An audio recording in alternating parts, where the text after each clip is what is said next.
Bonjour, chers bien-aimés dans le Seigneur. Nzambe azwalukumu ndenge tokutani lisusu mokola lelo. Na ngolu na ye, na mawa na ye nde to se présenter lisusu lelo na kati ya plateau oyo. Nzamba pambola bino nyonso, bipai bino bozali. Avant to banda programme oyo, tokobondela nanu Nzambe, totika programme oyo na maboko ya nkolo Yesu. Éternel notre Dieu, nous te bénissons, nous te rendons grâce. Ozali Nzambe, yokotikala Nzambe, libanda na yo Nzambe mosusu azali te.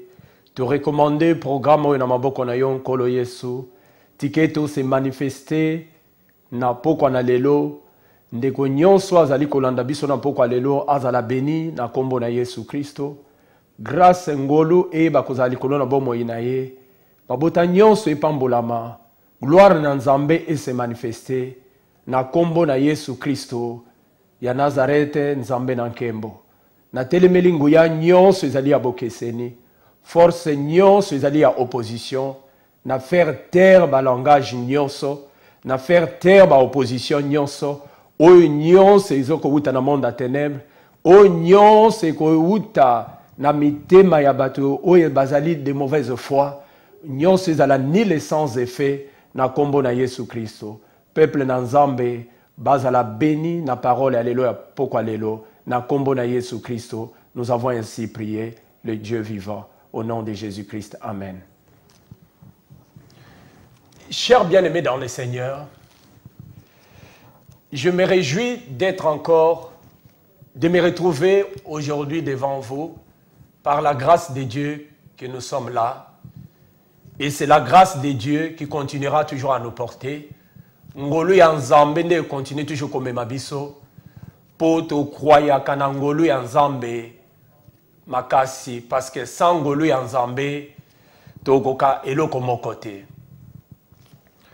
Avant de continuer le programme, to entamer le programme ya lelo, na ko remercier bandeko nyonso ya basi comme mibali, bipai nyonso bozali, merci Nzamba pambola bino, pour na soutien na bino moral, pour na soutien na bino, na ba coup de fil na bino, na appréciation au bozanango na programme oyo.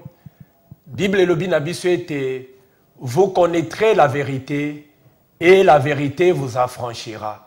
Soki solo oyo ezali kobima na émission oyo.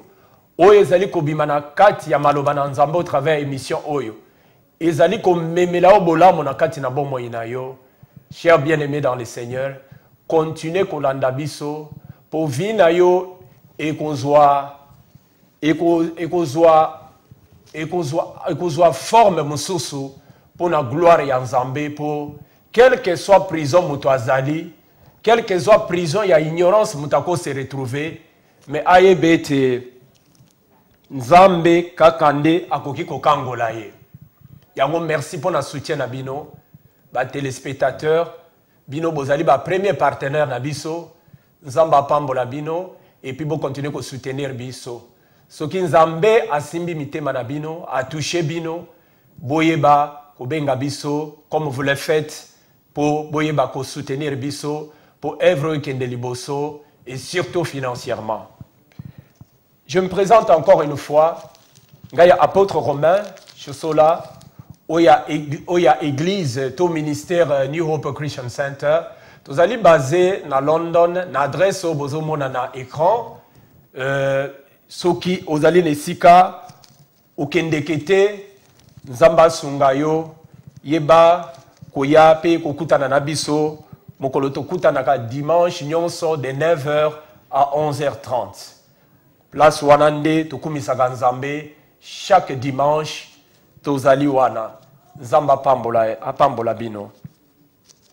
Et j'aimerais aussi dire une chose pour na bandeko nyonso balingi kozwa formation balingi koyekola maloba na Nzambe na ngolu ya Nzambe à partir ya mois ya janvier tozali na formation tozobanda formation ko former bato yo bazali capable ya ko diriger lobby, bato bazali capable ya ko conduire musala ya Nzambe lobby, bato baza capable ya kozala ba vrai disciple ya Yesu Christo. Yango école wana ezali école à formation pour former les disciples, pour former ce qu'on appelle ya Nzambe, pour former ba ministre de Dieu, pour former ba futur gagneur d'âme. Nzambe akoyeba kopambola bino. Soki oza intéressé, benga biso après émission oyo, tokoyeba kopesa ba précision nyonso, soko linga o s'inscrire ou bengi biso. Nzamba pambola biso poto lingi to banda 2016 na pensée mususu ezali que Yesu Christo alobaki na kati na makomi na yete allez faites de toutes les nations les disciples. Alors na ordre wana nde Nzambe a touché biso sumbula oyo to sala formation wana pote lobby to zala na basali ya Nzambe ya qualité, tous à la nabatei, ya qualité, tous à la gagneur d'âme, ya qualité, tous à la peine à bateau, bazo sala katina ndako na Nzambe, ya qualité. Pour basala musala moko a qualité, pour na gloire ya Nzambe, pour na éviter bateau yo ba mikotisi na musala, mais musala ngo ba yebi ngo malamu te. Bayebi yango ndenge nini bakambaka te, bayebi ndenge nini ba evangelizaka te, bayebi ndenge nini baganyaka ba ame te, bayebi ndenge nini bazwaka soya bapate ya Nzambe te, bayebi te ndenge nini bakoki ko avancer na kati ya mosala Nzambe abengeli ye, ayebi ndenge nini ya ko marcher nango te. Mais na ngolo ya Nzambe na komikitisa nyonso soko ozali intéressé koyoka soni te. Biso kino lelo tozo continuer toujours kozwa formation, tozo continuer toujours koyekola, po toyebe ke na nzela ya koyekola nde tokoyeba ko conduire peuple na Nzambe correctement. Nzambe apambola bino bipai nyonso bozali na bikuke na bino. Lelo pour la gloire de Dieu, j'aimerais que nous puissions partager quelque chose qui est très important na oyo Nzambe alingi ete yo oyo kamokolo ya lelo. Nzambe na biso azali Nzambe malamu. Aza Nzambe moko aza kaka malamu. Yango wana nasepelaka na Nzambe po abwaka mutu te. Nasepelaka na Nzambe po azali Nzambe asala toujours bolamu. Nasepelaka na Nzambe po azalaka na ba projet kitoko pona biso. Aza Nzambe ya agitation te. Aza Nzambe ya ko tremblisse batu te. Azan Nzambe oyazali malamu. Ce n'est pas un Dieu oyazali azan Nzambe te azali na méchanceté, azan Nzambe te azana bâton na loboko te pote akoka kobeta mutu parce que mutu wana lingo yokela yete. Non, c'est vrai. Châtiment Nzambe existaka. Mais Nzambe avant même jugement na vie à moto, avant même eloko moko boye ya kozongisa mutu na nzela, Nzambe toujours apesaka avertissement. Nzambe toujours a manifestaka toujours bolingo na ye, a manifestaka toujours bonté na ye. Yango to benge Nzambe malamu. Aza Nzambe ya malamu. Aza Nzambe asalaka toujours bolamu. Il n'est pas un Dieu agité. Lelo to komona eloko moko ya motuya kati na Biblia o etali en ce qui concerne Mokeli na ekela monaye. Le créateur avec sa créature. Tata na mwana naye. Et ezali très important biso koyeba comprendre lokoyo. Soki lelo Nzamba pesinga opportunité na toucher livre à Genèse, ezali poto comprendre makambo yango ebandaki ndenge nini. Lokola tozana tamo comme mukuse, tokoyemba vraiment kokende na mozindo mingi te, mais tokopesa l'essentiel oyo molimo mo santo azana posa ete bana na Nzambe bakoka ko recevoir lelo. Yango mwana na Nzambe kobangi loko moko te. Nzambe nde azali na liloba ya suka po na koloba natino etali bomo inayo po etali destiné na yo. Notre Dieu, c'est un Dieu de miséricordieux. C'est un Dieu de la compassion. C'est un Dieu qui ne change pas. C'est pour cela que nous allons lire la parole de Dieu, comme je vous ai toujours dit, pour na moto lelo, akutami lelo na programme d'ambition à télévision, tozali na français, tozali na lingala, mes missions normalement ils en na lingala, mais de temps en temps, toko bando bima na français et bandeko bakoye bako comprendre que Nzambe azokolisa lingala katina biso. Tozali lelo tokotanga livre à Genèse chapitre 6. Tokobanda na verset 1er. Tokokende na verset 8. Tokotanga mokanda na Nzambe pour inspiration ya makambo nyonso ekoloba malelo ezowuta na kati na makomi. Esoko lingaka makomi maloba na Nzambe, maloba na Nzambe ekoyeba kokangola yo. Maloba na Nzambe eyoba ko restaurer yo. Maloba na Nzambe ekoyeba ko sala yo bolamo. Maloba na Nzambe ekoyeba ko restaurer yo. Yango wana tikandeko pesa confiance na maloba na Nzambe. Ko pesa confiance te na moto ayebisi o akoyi koyebisa yo ke tango nazalaki na nzela nakutani na moto moko boye. Moto ango azaboye, azaboye, azaboye. Aujourd'hui, les enfants de Dieu sont fatigués des histoires. On n'est pas à la télé pour raconter des histoires, mais tozali wana poto tanga maloba na Nzambe. En dehors makomi, moto mosusu a raconté yo makambo mosusu te. Oyo nyonso eza en dehors makomi, ezali plutôt fabrication ya moto yo Nzamba akela. Moto azali ko fabriquer makambo po akosela mokeli na ye. Et pourtant mokeli bakosela kaye makambo te. Mokeli soka sali likambo wana mokili mobimbe komona ki ya solo Nzambe na biso asali likambo. Mais to komi na tango na suka. To komi na temps oyo accomplissement. Oyo ezali nous sommes au temps des signes des temps. Je rectifie.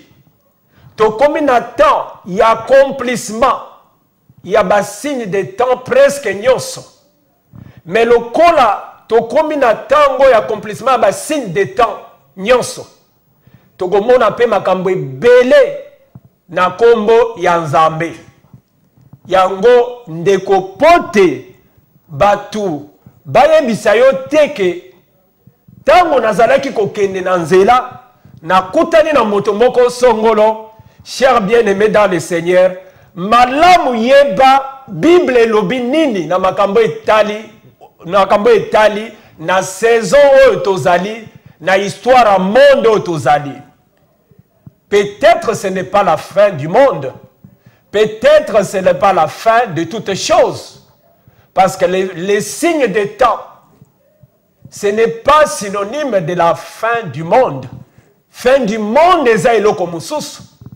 Enlèvement eza eloko mususu. Likambo na likambo eza na place nango.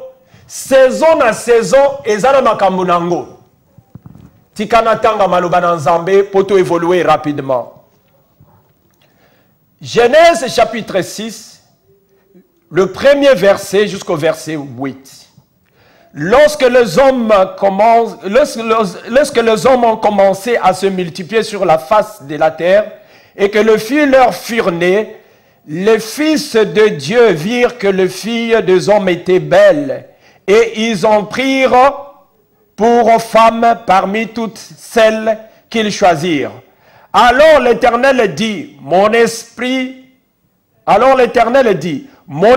ne contestera pas à toujours avec l'homme, car l'homme n'est que chair et ses jours seront de 120 ans.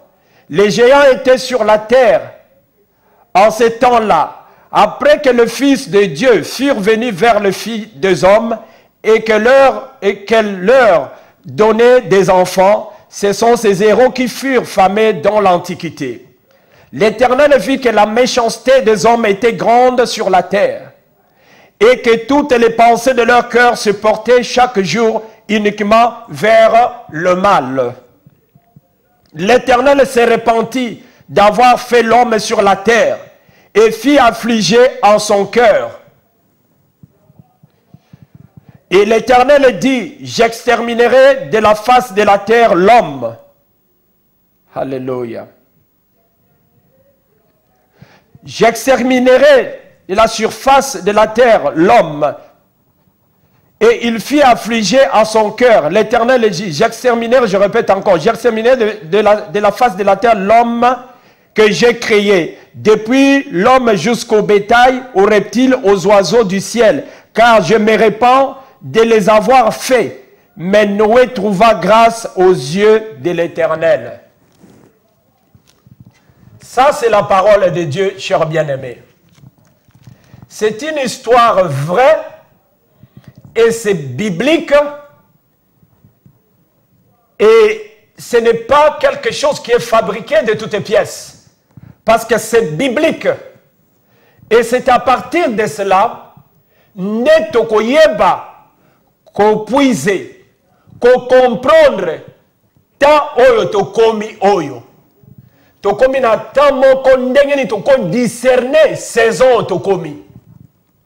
Tokoki ko discerner ta oyo tokomi. Je sais qu'il y a tous ces bien-aimés qui nous suivent. Il est très important dans la vie. Ne soyez jamais fanatiques des hommes, mais plutôt soyez des chrétiens. Oyo bazondi me la maloba na Nzambe. Oyo Bible ndenge komi yango nde sengeli yolanda. Kolanda cinéma to scénario moto akoki ko inventer eza na preuve te.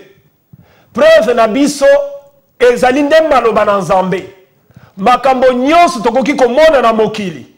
Et sengeli référence na biso il faut sala ezala aligné na maloba na Nzambe.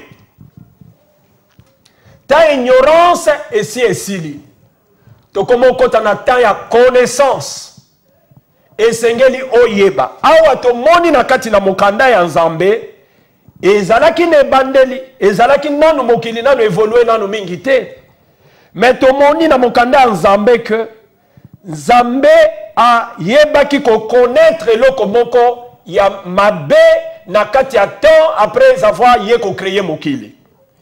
Mais ngara kanisa ki que kaka moto ne koki ko connaître makambo oyo.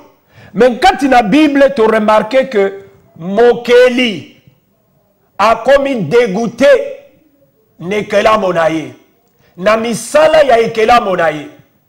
Akele kela monaye très bien na jardin d'Eden. Agi Adam na Ève a kotisi bango na jardin. Apesi bango nyonso bakoki kozala nango posa. Makambo nyonso bazalaki nango besoin. Po bazala na vie na bango na posa eloko moko te. Mais tala moyini akoti na jardin.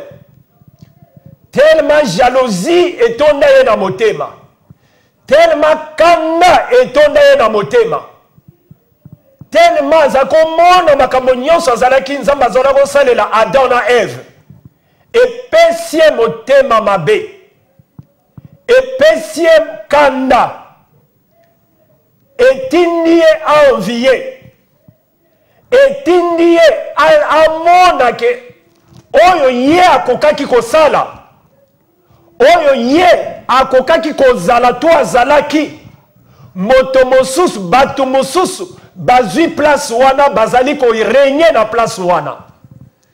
Mais pour la kobandela na Genèse na jardin d'Éden, tu ko remarquer que Adam akosamaki na Ève.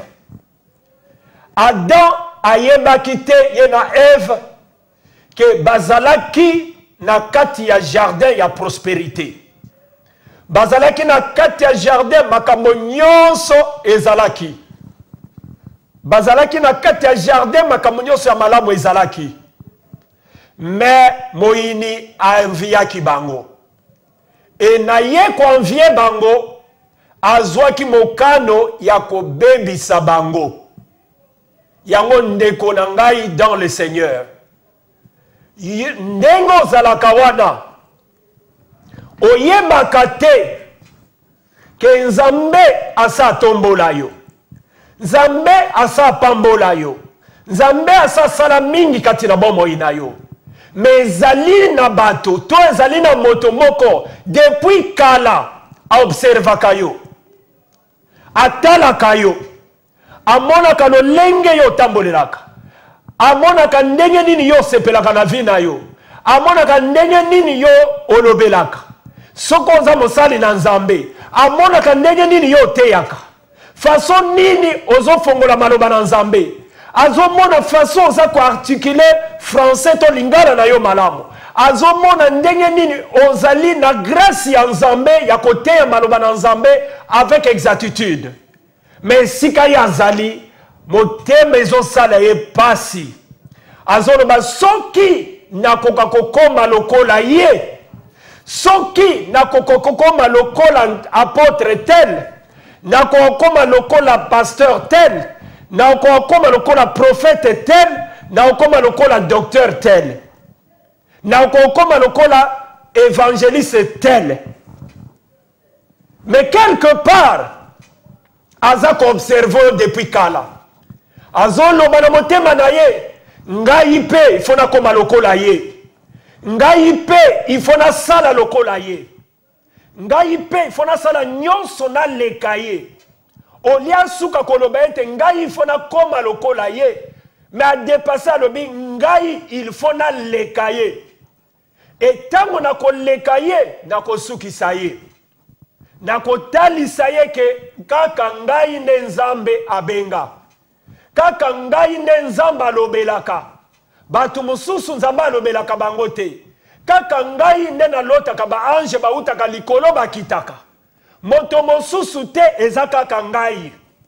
Chers bien-aimés dans le Seigneur, to koti na génération yango, to koti na période yango, yango to mitunaka quelque part, kaka yonde Nzambe alobelaka, bongo na mboka wana okomaki, okutaki ata moto moko te Nzambe alobelaka, bongo Nzambe ango alobelaka kaka yo. Et pourquoi tiki batu mosusu et puis azolobelaka kaka yo, et puis yo mikolo nyonso olobaka Nzambe alobelaka yo. Nazalaki na kwen kuna tango nazako baluka boy Nzambe alobelaki nga, tango nakendeki boy Nzambe auti olobelanga, tango nazongisi boy Nzambe auti olobelanga. Oui, je crois Dieu peut parler, Nzambe peut akoloba tout le temps, mais manière tozali ko observer na tana suka lelo est commis très grave, et commis problème moko sérieux. Pose à la qui komona mutu moko azoloba Nzambe alobeli ngai. Mais est-ce que réellement Nzambe alobelaka yo? Soki Nzambe alobelaka yo, na kosenga Nzambe a continuer kolobela yo. Mais soki Nzambe alobelaka yo te, Nzambe atindinga na yebisa yo tika kokosela ye makambo. Bien que ba défenda Nzambe te, bien que ba kote la Nzambe te, bien que ba défenda Nzambe te, mais Nzambe atindinga pe, atindinga na pesa yo message oyo. Tika kokosela ye makambo. Soka lobeli yo te, zela lobela yo. Soka apesi yo message te, zela apesa yo message. Chers bien-aimés dans le Seigneur, nazako pesa yo message yo lelo na pokwa lelo, pourquoi y a une erreur? Y a Adam na Eve te. Satan alobeli Eva, alobi il paraît Nzambe alobi, il paraît Nzambe alobi, mais Nzambe alobelaki, alobaki, alobi il paraît Nzambe alobi. Pour Satan yebaki que esika faiblesse batoyo bakokaki kozala nango ezali esika ya oyo Nzambe alobi na oyo Nzambe akoki koloba te. Alors, chers bien-aimés dans le Seigneur, je vais respecter le temps pour la kolobete. Oise introduction nanga na batoyo bazalaka liboso na kati ya jardin d'Eden. Bakosamaki pona nini baye ko Satan ye ko tordre maloba. Il paraît Nzambe apekisaki bino. Il paraît Nzamba lobaki boy. Il paraît que ezali boy. Mais Adam na Ève bazwaki temps ya ko vérifier te. Bazwaki temps ya ko résister diable te. Bamonaki que Satan ayelaki bango exactement langage ezalaki acceptable. Oyo ezali po bango bafandaki na oyo Nzamba alobaki. Il paraît Nzamba pekisi. Il paraît Nzamba lobi boy. Et pour Adam na Ève ezalaki normal que mutu ayela bango langage wana oyo ezali ko s'appuyer na oyo Nzambe il paraît Nzamba lobi. Chers bien-aimés dans le Seigneur, Nzamba za monene, Nzamba zo sala mingi na kati ya génération oyo. Nazaliko tia sete, ko lobaete, Nzamba lobaka. Men Nzamba lobaka te na lolenge to komi komona na ta ya lelo. Nzambe soka lobi, motema na we kozala na kimia. Nzambe soka lobi, okoyembe oyo Nzamba alobi. Nzambe soka alobi, Nzambe alobaka epesaka moto kimia na kati na motema na epe assurance. N'accepte pas n'importe quoi dans ta vie. Liloba ya Nzambe ezali très cher. Eza na valeur que moto akoko selango makambo te. Maloba ya Nzambe, voix ya Nzambe eza na valeur. Oye ko sala ete moto azana droit ya ko tordre essence nango te. Et sima ya batu ba habite liboso na Eden, bango ko kosama, ko zanga prudence, ko zanga discernement, bango ko kwaisama na kati ya stratégie oyo Satan yaki na yango, ba perdaki ebele. Yango nde ezali conséquence oyo tomoni lelo ke pasi ekoti na mokili. Likolo ya bango ko discerner tango bayokaki ke il paraît Nzambe boy. Il paraît Nzambe boy. Et sengelaki na bango ko discerner. Est-ce que ekozala Nzambe? To eza Nzambe te. Biso tango Nzamba alobelaka biso. Nzamba alobelaka biso na lolenge oyo te.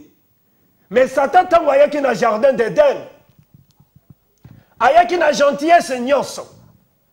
Ayaki lokola moto moko azaki, ayaki lokola mwana malamu. Ayaki vraiment na humilité nyonso.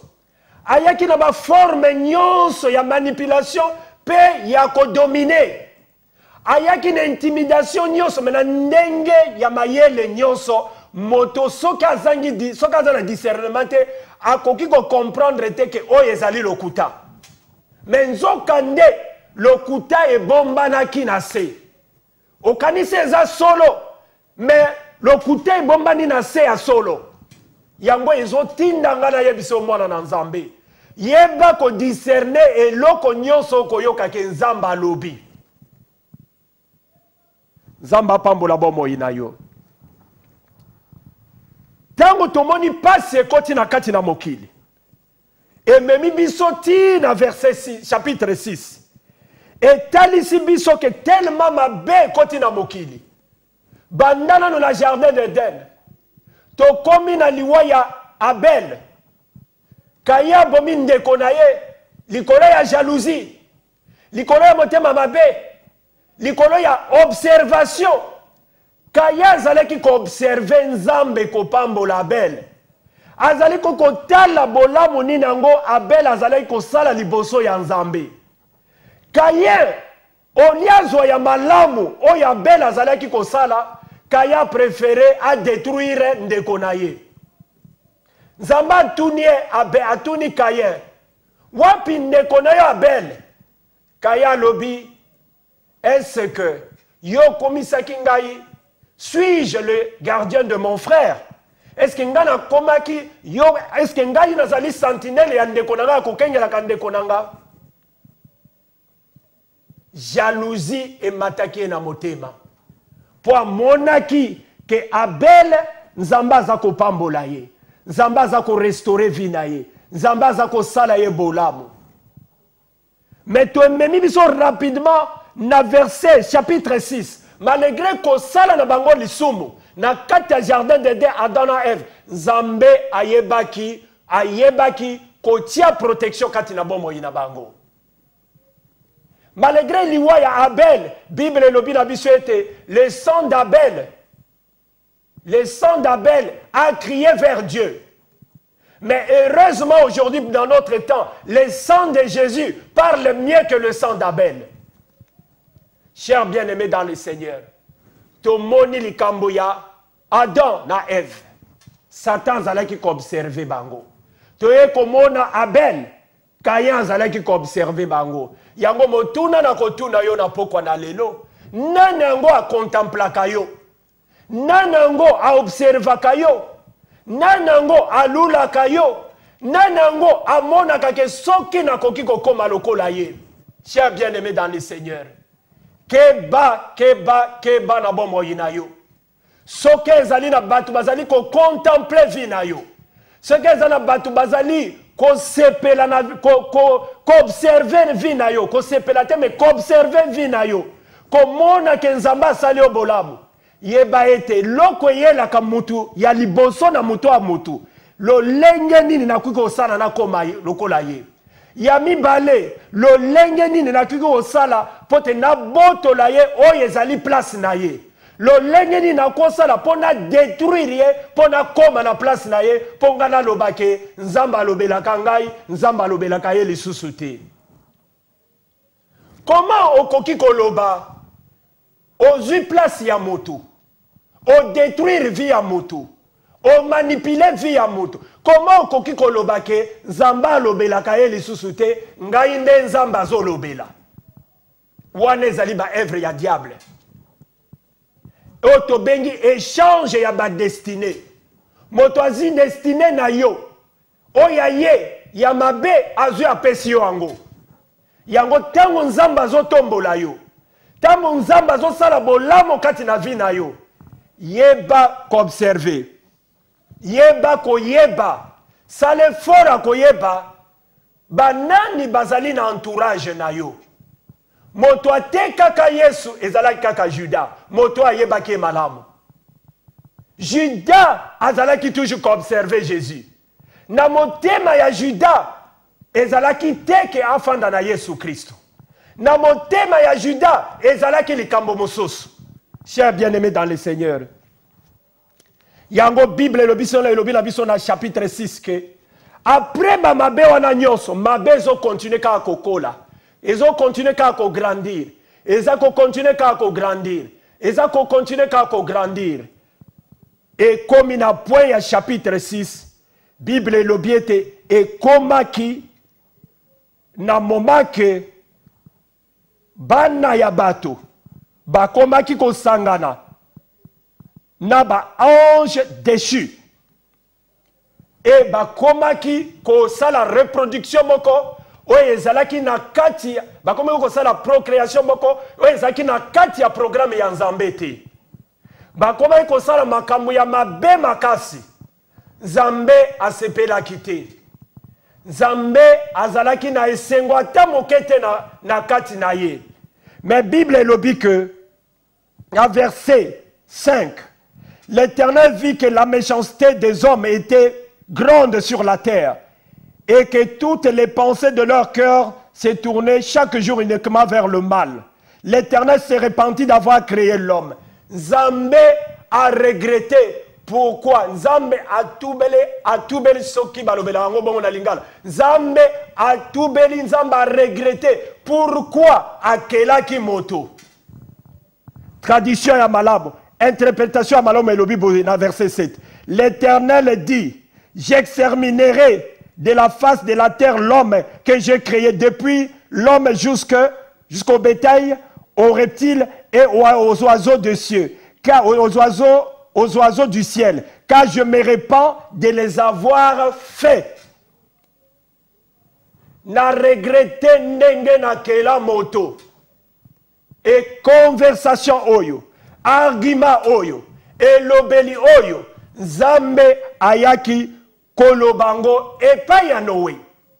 Et yango Nzambe azalaki ko préparer à sauver lignée oyo Yesu Kristo esengeli abotama. Po Yesu Kristo akobotama te na lignée oyo batu basangani na ba esprit mabete. Na batu basangani na ba démonté. Na batu basangani na milimo mabete po na lignée wana Kristo akoki kobotama te. Alors le col ezalaki na pensée à Satan.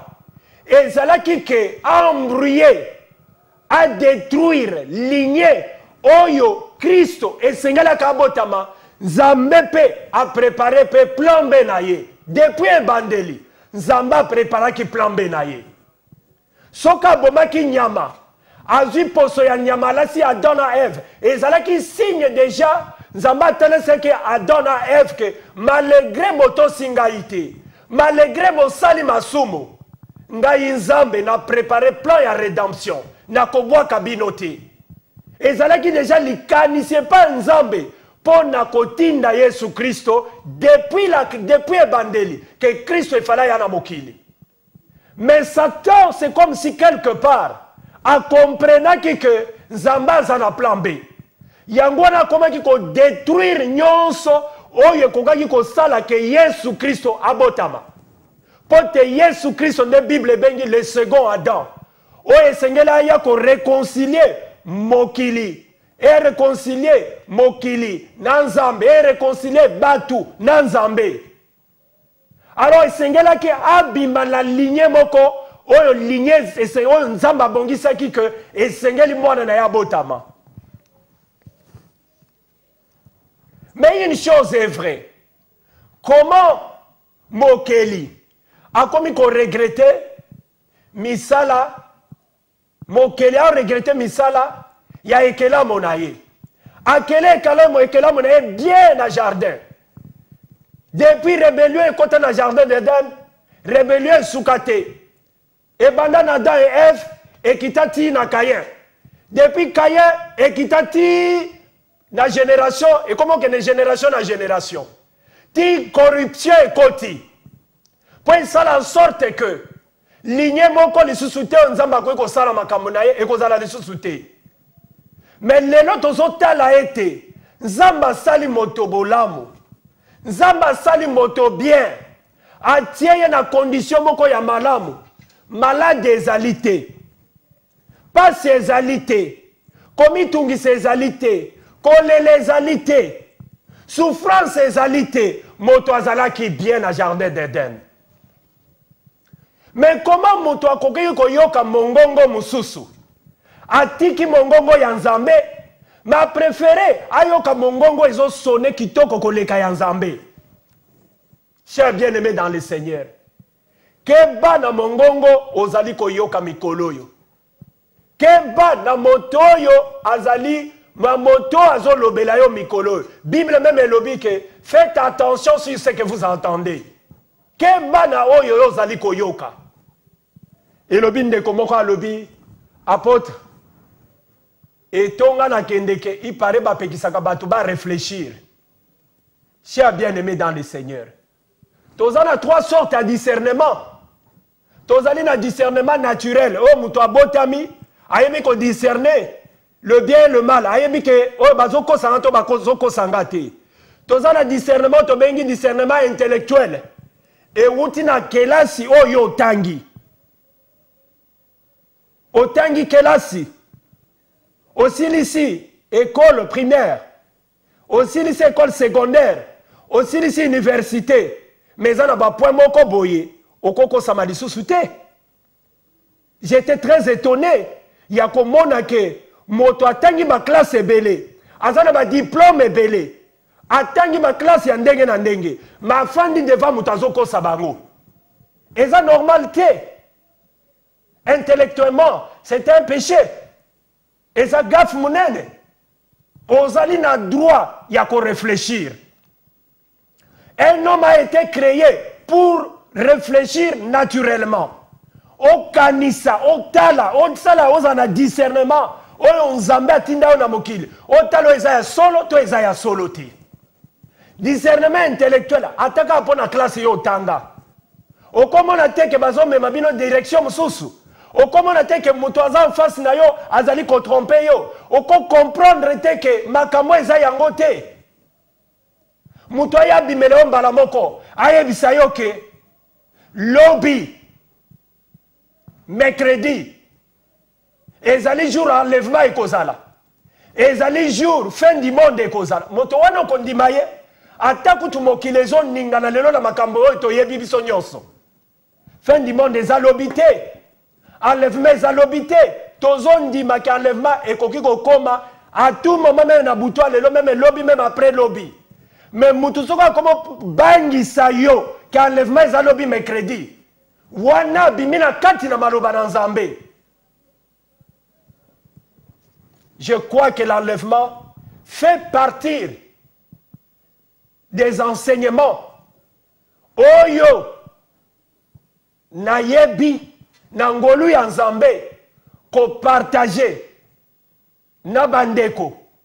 Mais quand nous viendrons, tant que tokoya na temps, il y a un enseignement sur l'enlèvement. Gloire à Dieu pour na bandeko basi ba tei yango. Nzamba pambola bino pour na monique ezana bandeko msu bazana savoir, bazana connaissance. Nzamba pambola bango pour jamais baloba ke kakeza bango. Gloire à Dieu parce que baloba toujours que oyo nazana yango yango na pesi. Oyo na yebite nzamba kotinda batu mususu. Mais lelo tozana enlèvement te. Soki nzamba pesi bisota tokoya na enseignement sur l'enlèvement na mikolo ekoya. Mais lelo tozali na likambo ezali ya mokeli na ekela monaye. Nzamba sali bato bolamu mingi. Mais ndenge nini bato yo bakomi kosala ba alliance na ba demo tina bakoma tina kosala ba procréer ko bota bana na bango. Nzamba sali bango tellement bolamu. Nzamba sali bango tellement bolamu. Mais babosani bolamu na Nzambe. Ba préféré ba kende esika bato mokili balobi esika mai ezotiola. Esika mupepe ya sika ye mikolo yo. Chers bien-aimés dans le Seigneur, mon pepe ya sika ezalité. Mon pepe ya sika ezalité. Mon limo mon santo ndaza na kati ya mokili. Saint-Esprit nazo régner na kati na mokili. Yenda zali na biso elongo. Mon pepe ya sika ezalité pe kotikala kozala te. Nicodème na Eli. Bakanisaki. Surtout Eli akanisaki Nzambe azali na kati na mopepe. Nzambe azali mopepe te. Nzambe azali Nzambe molimo mosanto azali molimo mosanto. Kangama na makomi. Awa ezali débat.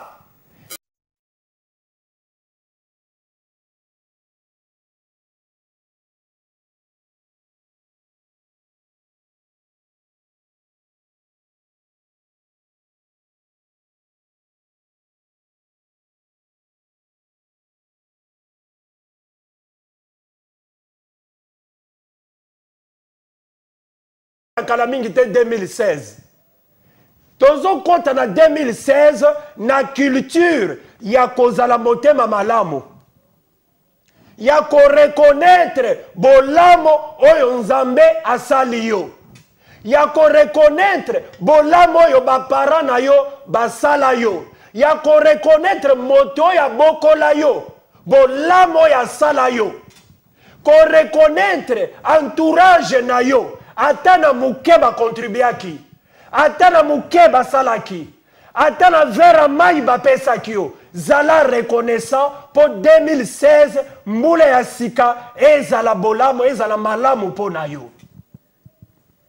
Soki tozongisi culture oyo te. Ya signe ya reconnaissance te. Restauration ekoki kozala na vie ya motu te. On ne peut pas parler de la reconnaissance. On ne peut pas parler de la restauration plutôt sans que tout le belanano likambetali reconnaissance. Restauration ya kavant. Restauration bandaka d'abord na reconnaissance. Na mikole ko yeso ki Nzambe pa sungi biso to kolobela na likambetali restitution. zongisa bolamu oyo basalaki yo. Zongisa o bolamu oyo basalaki yo, ozali na droit ya ko remettre yango. Ndeko moko alobi nanga, apôtre, est-ce que soko sali moto bolamu? Est-ce que komi nyongo? Ya solo, oui. Soki moto asali yo bolamu, ezali nyongo. Na réalité, soki moto asali yo bolamu, eza nyongo na misu ya Nzambe. Soki yo za reconnaissante, Nzambe oyo azali likolo, ako continue ka toujours ko rappeler yo ke zala reconnaissant na bolamu oyo moto asali yo ata muke, ata vera mai ya pamba. Nzamba akokai koya na chapitre 6. Alobake na regretter pona je me repens d'avoir fait l'homme. Nazo se repentir po nolenge na kelaki moto e kelamo atombokeli ngai. Mokeli azali kolela. Alobike ekelamo. Alobike ekelamo atombokeli mokeli. Donc la créature s'est rebellée contre le créateur. Le créateur a sali ke atia ba condition nyoso ya malamu. Atia mayele na ye nyoso. Atia situation nyoso. Oyo ko senga ke yamo na yo ndenge ozako mata. Amo na yo ndenge ozako mata. Elobi ndeko moko aloba mokolo moko alobi ke mama na ye ndeko moko amwasi aloba maman na ya jalouse contre ye. Cher bien-aimé dans le Seigneur. Et ça témoignage moko eza dégoûtant. Comment maman aboti yo? Akoka kozala jalouse envers yo. Comment papa aboti yo? Akoka kozala na motema likunya envers yo. Nzambe oyo akeli yo. Comment akoki kozala na motema, akoki kozala motema likunya envers yo? Argument wana ezotenir te. Comment moto asalisi yo? Akoki kozala motema mabe envers yo. Potango azalaki kosalisa yo. Na motema na ye azalaki motema malamu. Azalaki kolinga mona yo omata. Omata. Omata. Omata. Okende liboso. Na sa motema na ye. Azako mona ke ndeko ya kende liboso. Ndeko ya kende liboso. Ndeko avancer. Mais lelo ndeko wana akomi motema mabe. Ndeko wana akomi démon. Ndeko wana akomi Satan. Ndeko wana akomi motema mabe. Ndeko wana akomi jaloux. Mais non, non, non, non, non. Nzambe akoki koyoka moto jaloux te. Po Nzambe azali na makoki nyonso. Nzambe soki alinga, Nzambe soki alingi asilisa nayo na mokolo moko, akosila na nayo na mokolo moko. Mais Nzambe atindinga lisusu. Na kotalisa yoke awa na Bible azali kolela, azali ko regretter. Alobi ekela monga na kela. Atalis ke ekela mo ya kela. A se rebeller contre ye. A poni nzela ya mabe. A préféré a sala mabe sukoleka. A préféré a tomboke la Nzambe. Yango lelo cher bien-aimé dans le Seigneur. Matea oyo yoki lelo. Ezali matea ya condamnation te. Ezali matea ya kolamusa yo. Tozo konta na mbula ya sika. Na lolenge toujours toza na lolenge toujours sala bolamo. Soko sala ki mabe ke neko trouver moto yo sala ki mabe senga ye bolimbisi. Pour le seul moyen Nzambe akoko garantir yo lola. Akoko ko enlever yo. Mokolo tokozala enlèvement. Ezali à une seule condition. Reconnaître ko sala ki mabe. Reconnaître que osunga ki ndeko na yo te. Reconnaître que basungi yo me yo na retour na yo osungi te. Ngana yebisio lelo na télévision que ko moto asunga ki yo akotisa ki yo nyongo. Bien kazala ki na intention akotisa yo nyongo te. Liboso na Nzambe. Na kosukisa lelo na kotaliso eloko moko na suka na tikali na 4 minutes. Kotalisa yo boyeke. Mais Noé trouva grâce aux yeux de l'Éternel. na suka ya verset Bible lobete ngolu ya nzambe ezalaki likolo ya bomoi ya Noé. Po motema ya Noé ezalaki malamu. Yango nzambe asalaki faveur. Ngolu ezalaki na bomo ya Noé parce que Noé il était le seul juste oyo atikalaki. Le seul oyo atikalaki azalaki reconnaissant envers Nzambe. Nzambe azwa lokumu. Chers bien-aimés dans le Seigneur, nakosukisa partage au lelo. Mbala sima soki Nzambe asungi biso tokokota na étape tobengi la restitution. Zongisa et toko comprendre ango nambale koya eloko nini babengi restitution. Po avant restauration kota na bomo ya moto. Avant moto akende na lola esengeli abongisa wana sena ndeko afandi na ye. Na ndeko ya monaka mikolo nyonso bongisa na ndeko na yo. Chers bien-aimés dans le Seigneur, Nzamba pambola bino ba détail bancaire ezali wana boye bako soutenir espace oyo tozali na posa ya koyeba ko continuer ko partager na bino elongo vraiment zwa détail oyo lobby Nzamba salongolo okende na banque otie quelque chose Nzamba ko simba motema na yo tia quelque chose so mutu moko ayebisi bino ke New Hope Christian Center na ministère na biso tozo senga batu fiche de paye. Chers bien-aimés dans le Seigneur, to senga ka batu fiche de paye été tozali l'état te tozali ne loko moko te toko senga pa na yo mais tozo senga yo kaka soutien financier na yo pour apôtre Romain à continuer côté ya parole o ya vérité et puis na ko senga na bino bi pai nyoso bozali bobonde la pona be église nyoso ya Londres pongala lobaki ne mission nanga liboso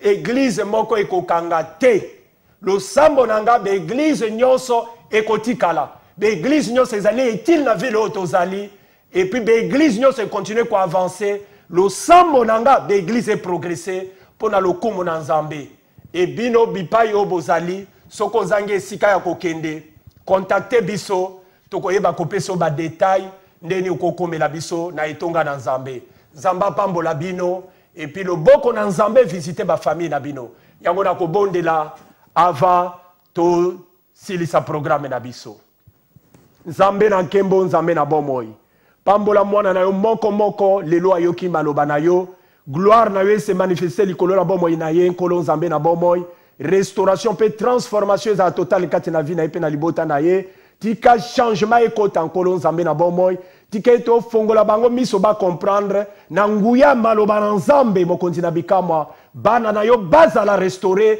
bana na yo ba continuer na aveuglement te nkolo Nzambe bana na yo ba bunga nzela te mokonzi na bikamwa restaurer bango pe gloire na yo se manifester kati na bomoi na bango na kombo na Yesu Christ Nazareth yango to bondeli Nzamba pambola bino bipai nyoso bozali bobenga apôtre Romain nazali disponible pour na kopesa bino conseil atiki bino Nzamba pambola bino bye bye que Dieu vous bénisse.